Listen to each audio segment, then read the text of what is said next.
Olá para você que acompanha as redes sociais da Módulo FM, para você que ouve a Módulo FM, ouvinte internauta, a gente tem o prazer de começar mais uma edição do nosso programa Mente Aberta aqui na Módulo. E a gente tem o prazer de receber aqui pela primeira vez a psicóloga e trabalha com recursos humanos há muito tempo, é uma especialista, é a Sabrina Faria. Um prazer recebê-la, Sabrina. Muito obrigada por ter aceito nosso convite. Seja bem-vinda. É um prazer estar aqui. Eu que agradeço o convite. É um privilégio estar aqui conversando com você. E assim, o privilégio é meu também. É um tema tão importante. Surgiu de uma conversa informal nossa. E aí partiu o meu convite, porque eu vejo que você tem muita experiência nessa área de recursos humanos. Inclusive, antes de fazer qualquer pergunta efetiva sobre o nosso tema, que é aqueles erros mais comuns na hora de contratar, tanto dos trabalhadores quanto dos contratantes, dos empresários. Mas eu queria que você falasse um pouquinho da sua experiência profissional. Você é muito nova, mas você começou muito nova também, né? Sou tão nova assim não. É assim. Sou tão nova assim não, mas minha carreira começou, né, em 2009, quando eu formei em psicologia. Antes disso, eu já tinha começado estágio na área organizacional. Sempre quis ir para a área organizacional quando eu decidi fazer psicologia. Então, tive o prazer de começar estágio numa grande empresa, né, uma empresa de grande porte, e fiquei lá por 15 anos, né, fazendo toda a minha trajetória. Apesar de ter ficado 15 anos, não foi uma carreira confortável. Eu sempre tive novos desafios. Quando eu saí da empresa, eu já estava na função de gerente de recursos humanos, onde eu lidava com as áreas operacionais, né, de indústria, logística, campo. Então, pude ter uma experiência gigante, né? É uma empresa de alimentos. Então, um público de 9 mil colaboradores que ficava abaixo do RH. Isso é uma mini cidade. Uma mini cidade. Então, foi uma experiência muito bacana que eu levo para minha vida. E em março, né, do ano passado, foi onde eu fundei a Rapport Consultoria, que é a empresa que presta serviço aqui em Patrocínio. Não tinha intenção de sair de Patrocínio, então foi onde eu decidi focar aí na minha carreira em consultoria, né, onde hoje eu faço trabalhos voltados para clima organizacional, desenvolvimento de equipe, liderança, processo de atração e retenção de talentos, né, tudo relacionado à área de RH. Enfim, você gosta de lidar com gente? Gosto. Eu gosto de lidar com gente, gosto de lidar com números. Acho que foi por isso que eu fui também para a área organizacional, porque ela é movida a resultados, né? Então eu gosto de todo. Eu acho que eu sou uma pessoa muito eclética. Por isso que eu fui para a área organizacional. Você lida com tudo. E aí, seguindo um roteiro que eu imagino que você deve ter preparado, o nosso tema aqui é os erros mais comuns na contratação, tanto dos trabalhadores quanto dos empresários, os contratantes. E eu queria que você falasse das gerações. Gente, a gente fala tanto de geração, baby boomers, Y, Z, millennials, tem até umas novas e agora, o povo tá nascendo agora. Eu queria que o que você preparou para explicar pra gente o que são essas gerações? Na verdade, assim, eu acho que nós estamos vivendo um choque de gerações muito grande ainda. A geração Y, Z, W, Millennium, que vem, ela já tem características muito parecidas. Mas eu acredito que a Baby Boomers e a X, ela tá vivendo esse conflito com essas outras gerações hoje. Porque muitos donos de comércios são da geração Baby Boomers e X. Só pra gente localizar e situar o ouvinte internauta, quem nasceu, o ano que a pessoa nasceu para ser Baby Boomers e para ser X? X e Baby Boomers, vamos pensar que é o público acima de 40 anos. Ah, tá. E Y para cá, né? Então, esse 40 menos, vamos dizer assim. Ainda, alguns vão falar assim, mas eu tenho 35, me identifico muito mais com a X. Como a gente está inserido numa cidade menor, ainda tem um aspecto conservador muito nas famílias. Então, a gente ainda vê pessoas ali de 35 que estão com características mais parecidas com a geração X. Ah, seriam pessoas de 35 anos, mas que têm um comportamento assim, seria mais conservador. Exato. Mais apego ao trabalho. Quais seriam essas características? Então, a gente vê, antes, fica muito claro pra gente sobre a criação de filhos. Quando você leva isso para o contexto familiar, fica mais fácil de você entender as gerações. Não se cria mais filhos hoje como a gente criava filhos antigamente. Pai falava, sim, sim, não, não, e pronto, acabou. Quando falava, né, Sabrina? Porque às vezes a gente só olhava pra gente, né? Você já... A Baby Boomer só olhava, né? A X ainda falava, não. Então, acho que a gente está vivendo esse conflito. E nos filhos fica muito claro da gente ver isso. Hoje os filhos querem uma explicação do porquê não. Mas, e se você não explica, isso gera rebeldia, né? Então, o diálogo hoje, ele é muito mais necessário do que antigamente. E isso a gente vê em todos os contextos. Mas no familiar, talvez fica mais claro da gente ver isso. E aí, eu acho que a liderança precisa transferir esse contexto familiar para a empresa. Porque aí fica mais claro de entender como que eu vou fazer liderança. Como que eu educaria o meu filho nos dias atuais. É diferente de como eu educaria meu filho ou de como eu eduquei no passado. Né? Então, acho que esse contexto, ele ajuda muito a gente a entender. Os filhos, eles brincavam muito mais, né? Eles interagiam muito mais. Hoje, as interações, às vezes, elas acontecem nas redes sociais. Tem um isolamento, tem uma dificuldade de comunicação. Quando o pai quer conversar com o filho fala o que ele tem vontade ali, de até onde ele quer ir, né? E antigamente não, se o pai pergunta, né? Existia uma necessidade de expor. Agora não, até onde eu quero ir, até onde eu quero falar com meu pai e com a minha mãe. Então, acho que as gerações, elas estão vivendo esse conflito. A YZ, né, que é 40 menos, eles são parecidos nos aspectos, né, de comportamento. Porém, os que estão chegando agora, eles têm uma relação maior com a conectividade, que é essa informação a curto prazo, rápido. Aconteceu alguma coisa, já viralizou e eu já sei de tudo, eu já estou informado de tudo que está acontecendo. Então, acho que essa é a grande diferença das gerações. Um exemplo que você deu, só para situar, por exemplo, o empresário que está nos ouvindo neste momento, a empresária. Esse filho desse empresário, que às vezes se fecha em casa e às vezes não fala muito, fica mais recluso. Quando o empresário for contratar um trabalhador com a idade daquele filho, dá para pensar que o comportamento vai ser parecido, que o trabalhador também não vai falar muita coisa, que muitas vezes você tem que tentar tirar dele se ele está satisfeito ou não, se aquela é a função ideal para ele mesmo, por que ele não está produzindo como poderia. Dá para fazer essa relação, assim, ou não? Dá sim, dá para fazer essa relação, mas muito difícil é feita. Acho que tem uma dificuldade da liderança fazer essa conexão. A gente vê, quase que uma separação de mundos, né? E eu acho que isso não pode acontecer. Tudo que você vive no contexto familiar, ele está refletindo ali na sua empresa. Você está contratando pessoas da idade do seu filho. E aí, como é que seu filho agiria ali dentro da sua empresa? Então dá para ter usar a experiência em casa porque são jovens, pessoas da mesma geração. Então, tudo bem que às vezes pode ter uma diferença social ali, mas Sim. De maneira geral, dá para achar que o comportamento, dá para você aproveitar coisas que você vive em casa com os seus trabalhadores na idade dos seus filhos. Então, Sim. Agora, esse ponto que você falou é muito importante, né? Existe toda a parte de estrutura familiar que ela precisa ser explorada. E isso é algo que deve ser explorado numa entrevista, entender o contexto que essa pessoa vive, como que ela foi criada, que ela foi ensinada, para você entender um pouco de como funciona a cabeça dela. Porque às vezes a realidade do filho desse empresário é diferente das pessoas que ele está contratando para uma linha operacional, às vezes, né? Então, isso também faz diferença. Mas tem características que são muito semelhantes. Eu vejo muitas vezes, liderar não é fácil, né? Não. Não é fácil de jeito nenhum. Quem tem facilidade, eu aplaudo, porque eu acho que liderar não é fácil. E aí, você comentou do choque de gerações.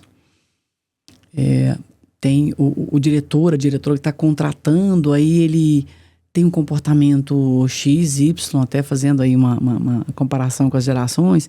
E aí, o trabalhador que vai ser contratado, ele tem outro comportamento. Aí, o choque, às vezes... A pergunta é essa, resumindo para você, sem ser prolixa. Que hora que a gente tem que ser flexível? Que hora que você tem que ser duro? Porque é a dúvida que eu acho de todo mundo, né? Tem gente que é duro demais, aí perde o bom funcionário. Tem gente que é flexível demais, aí passa pro fraco. Entendeu? E já tô falando até na lida diária, porque a gente ia falar de contratação aqui, mas acaba com o assunto, uma coisa envolve a outra, né? Mas tem alguma dica nesse sentido assim? Observar sempre o comportamento contratado e na hora de contratar também já estabelecer regras aí na hora? Eu acredito que cada pessoa tem o seu estilo próprio, né, em questão de personalidade, de como fazer a liderança. Mas tudo é a forma de falar. Você pode ter autonomia, né, você continua tendo, né? Você é o detentor das regras ali, das normas da sua empresa, mas tudo é o formato. Como eu faço isso? Como eu engajo a minha equipe? Às vezes eu tenho a receita do que fazer de uma ação, mas se eu chegar e falar, nós vamos fazer assim, assim, assado, é uma coisa. Eu chegar e trazer, olha, pessoal, eu estava pensando em fazer isso. O que vocês acham? Vocês têm alguma sugestão de melhoria? Vocês acham que isso vai dar certo? A diferença entre você colocar uma ideia de maneira estratégica para a equipe. Você acha que fica mais positivo se chegar e perguntar e pedir colaboração ao lidar com uma equipe, digamos, que tem aí 25, 26, 27, 20 e tal? É melhor? É um público que é uma geração que gosta muito de ter essa participação, esse engajamento. Eles não querem ser mandados, eles querem participar das coisas. E a gente, quando você pega algo pronto, né? Isso para eles não gera desafio, é uma geração movida a desafio. Fica meio que mecânico, assim? Eles não gostam de rotina. E aí, quando você chega com algo pronto, é rotina. Quando você chega para criar junto, você quebra a rotina. Você traz algo novo para aquele contexto. Desafio. Você traz um ambiente novo, a quebra mesmo daquilo que ele sempre faz, mas ele pode contribuir em outro aspecto. E você também evolui a equipe, né? De alguma forma, você desenvolve a equipe quando você faz dessa maneira. Às vezes, você já sabe o que você tem que fazer enquanto líder. Mas como você vai conduzir isso até chegar no ponto que você já tem definido, existe um caminho a percorrer. Excelente. Eu quero te pedir um intervalo rapidinho aqui. Eu quero que você desenvolva esse raciocínio no próximo bloco. A gente volta em um minuto. Mente aberta. Mente aberta.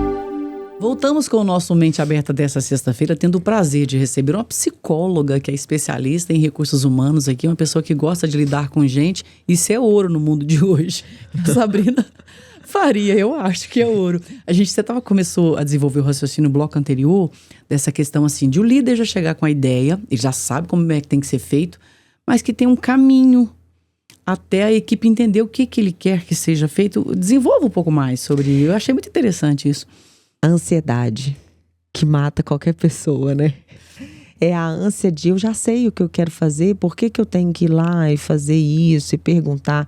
Porque podem ter realmente ideias que vão melhorar a sua ideia inicial, né? Como também você vai ter mais participação dessa equipe. É tudo de forma muito estratégica.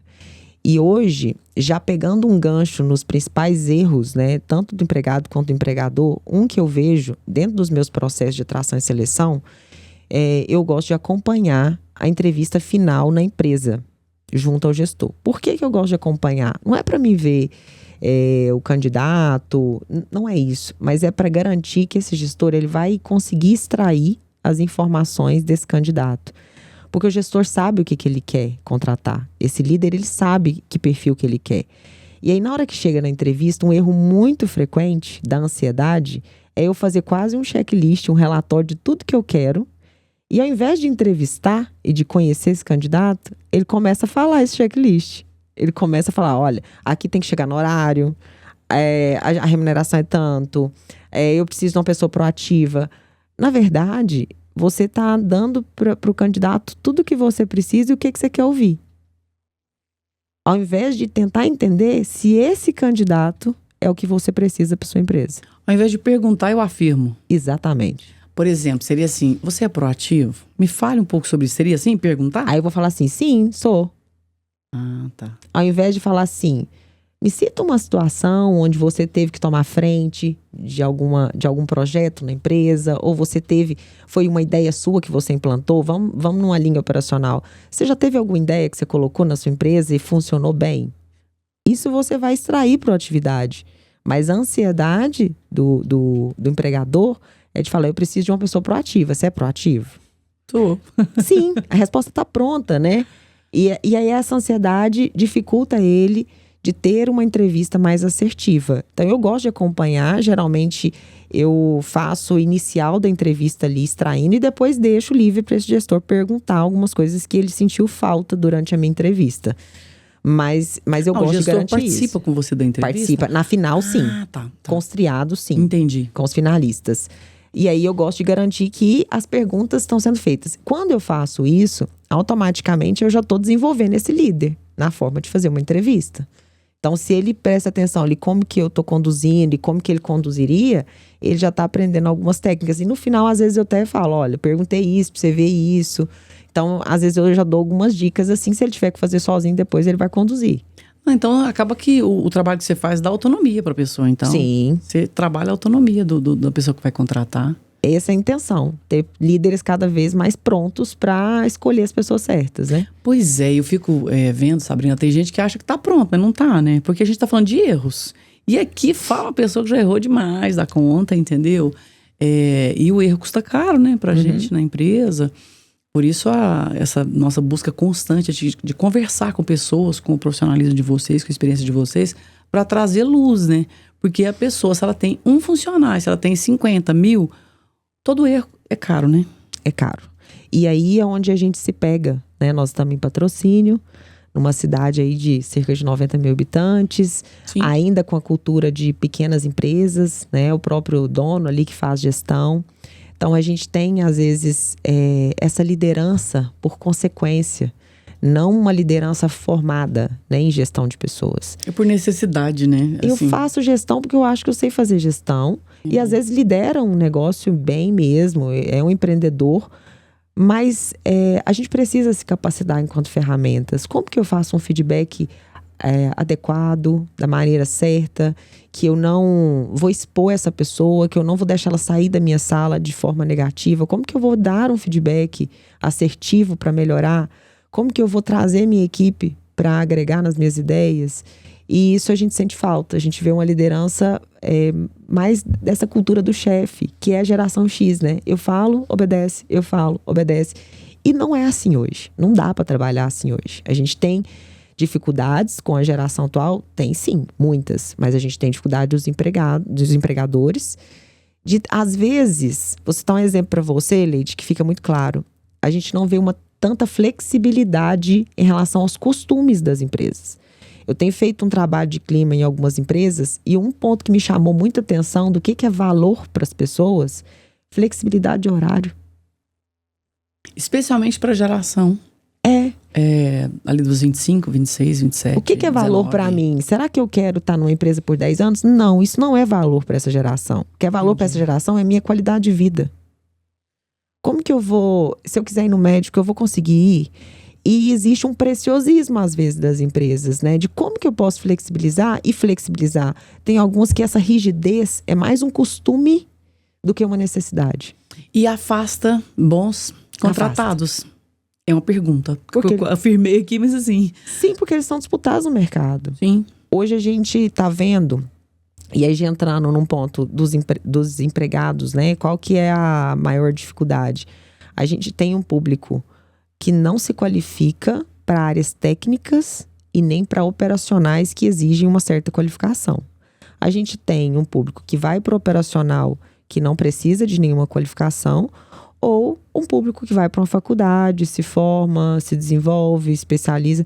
Mas essa área técnica, manutenção, área de vendas, nossa, como a área de vendas precisa de gente qualificada, é uma área promissora financeiramente quando a gente compara com outras áreas operacionais.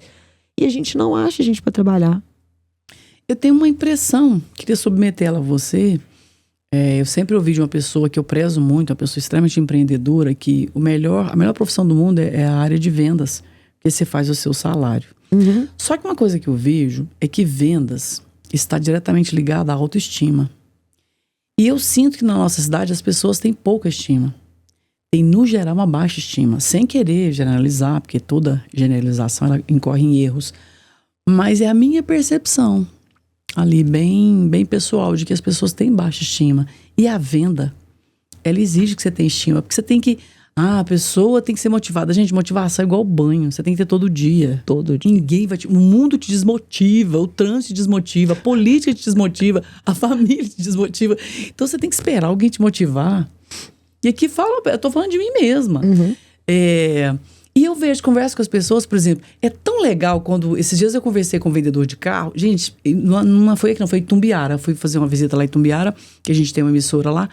Fiquei encantada. Sabe quando você já fica assim, amigo de infância? Porque a pessoa é muito joia. A pessoa é muito proativa.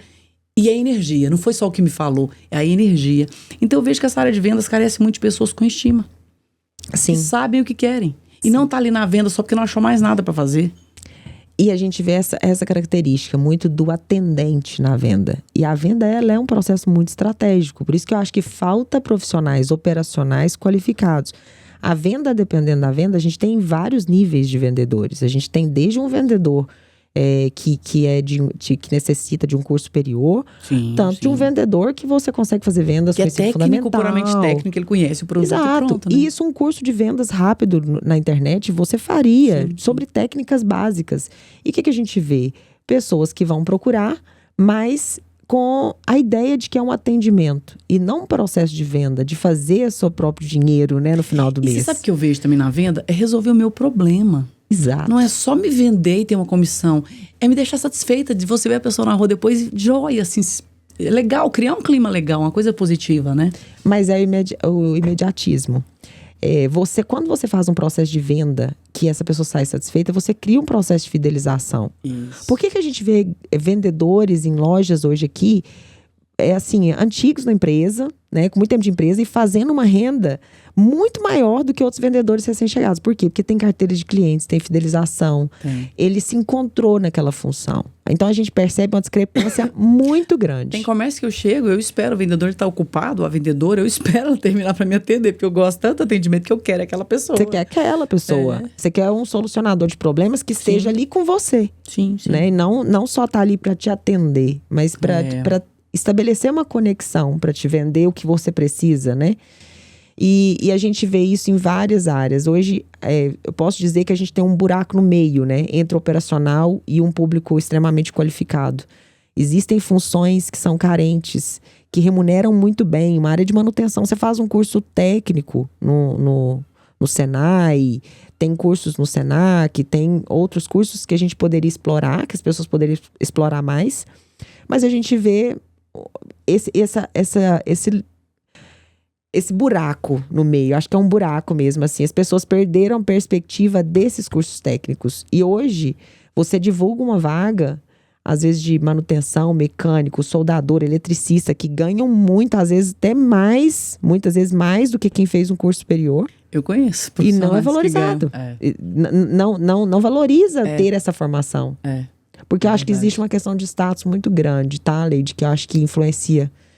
Acaba prejudicando a pessoa ao longo da vida, né? Sim. Porque você tem perfil para estudar ou perfil para ser técnico, gente. Não adianta você querer driblar isso em você, né? Exatamente. Sabrina, eu queria que você falasse assim, deixasse uma mensagem mesmo para os trabalhadores, para os contratantes, as pessoas que quiserem falar com você também, porque eu vejo que o seu trabalho é valioso para as empresas. E eu queria que você deixasse uma mensagem mesmo para os nossos ouvintes internautas sobre essa questão do que a gente tratou aqui. Eu vou deixar duas mensagens. Sim. Uma para os empregadores, que eu acho que hoje é necessário ter flexibilidade, inteligência emocional para administrar os conflitos internos que você tem enquanto gestão. E liderar é um pacote completo, né? Liderar não é só uma parte de empreender, é o todo, é cuidar de pessoas, é cuidar de processos, né? Então é cuidar de tudo. E essa flexibilidade, o que é importante realmente para a sua empresa e o que não é, tente flexibilizar, tente se adequar a uma geração, a um mercado, para que você tenha mais sucesso. E para os empregados, a gente está vendo uma geração que ela está levando algumas características ruins por alguns comportamentos inadequados. E a gente tem uma geração extremamente promissora em relação à criatividade, em relação à entrega, inovação, mas é uma geração que precisa ter mais compromisso com as coisas. Um currículo bem formatado, né? Se dedicar, aquilo é a sua apresentação. Você participar de uma entrevista, o quanto você se preparou para essa entrevista, o quanto você foi lá, pesquisou sobre essa empresa, o quanto você cuidou da sua imagem pessoal, né, para você fazer isso. O quanto você está sendo verdadeiro durante esse processo, inclusive com a sua carreira. Não fica buscando lá e cá, não. Mas o que eu quero para minha vida? E foca nisso, que oportunidade tem, mas as pessoas dispersam demais. Então, acho que esse é meu recado para um e para outros. Muito obrigada pela entrevista. Eu que agradeço a oportunidade de estar falando de um tema tão importante. E quem quiser entrar em contato com você, tem um endereço, um telefone, ou a gente Pode deixar na portaria da rádio também. Pode gente, deixar você na fica à vontade. portaria, mas também tem o Instagram Sim, sim. da Rapport Consultoria. Como é que escreve Rapport? RAPPORT Isso. _ consultoria. Lá você entra, tem também os telefones de contato, podem estar enviando o currículo para o nosso banco de talentos e também, né, empresários também que queiram o trabalho de consultoria, nós estamos à disposição. Perfeito. Obrigada. Essa foi a Sabrina Faria, que é psicóloga, especialista em recursos humanos e que faz essa ponte aí entre trabalhadores e empresários, uma necessidade tão premente do nosso meio. A vocês um bom fim de semana, fiquem com Deus e até o próximo programa. Você ouviu na Módulo FM Mente Aberta. Mente Aberta. De volta na próxima sexta-feira. Até lá. Oferecimento Andap Autopeças, Unicef, Rações Saborosa e Sicredi, a primeira instituição financeira cooperativa do Brasil.